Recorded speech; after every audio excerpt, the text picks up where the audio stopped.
விடாமுயற்சி படப்பிடிப்பு அஜர்பைஜானில் நடந்து முடிந்த நிலையில் அடுத்த ஷெட்யூலுக்காக விரைவில் செல்ல உள்ள நிலையில் சென்னையில் தனது மகனுடன் கால்பந்து விளையாடும் புகைப்படம் ஒன்று தற்போது இணையத்தில் தீயாக பரவி வருகிறது. அதிலும் நடிகர் அஜித் தனது மகன் பள்ளியில் ஏற்கனவே டயர் ஓட்டிய காட்சிகள் சில ஆண்டுகளுக்கு முன்பாக தீயாக பரவின. மேலும் கால்பந்து விளையாட்டில் ஆர்வம் செலுத்தி வரும் தனது மகனுக்காக கோச்சிங் சென்டருக்கு அஜித் சென்ற காட்சிகளும் புகைப்படங்களாக வெளியாகியிருந்தன.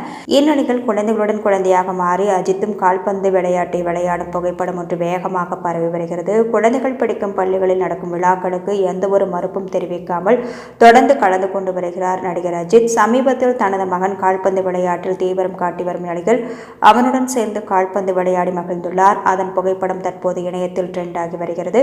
நடிகர் அஜித் குமாருக்கு ஆரம்பத்திலிருந்து சினிமாவில் தளபதி விஜய் பெரும் போட்டியாக நிலவி வந்தார். கடந்த ஆண்டு பொங்கலுக்கு இருவரும் நேருக்கு நேர் மோதினர். அஜித்தின் ஆக்ஷன் படமான துணிவு திரைப்படத்தை விட விஜயின் குடும்ப டிராமாவான வாரிசு திரைப்படம் அதிக வசூலை ஈட்டியது. ஆனால் இனிமேல் விஜய் மற்றும் அஜித் இருவரும் போட்டி போட வாய்ப்பே இல்லையா என்றும் ரசிகர்கள் புலம்ப ஆரம்பித்து விட்டனர். ஏப்ரல் அல்லது மே மாதமே விடாமுயற்சி வெளியாகிவிடும் என்றும் ஜூன் மாதம்தான் கோட் வெளியாகும் என்றும் கூறுகின்றனர்.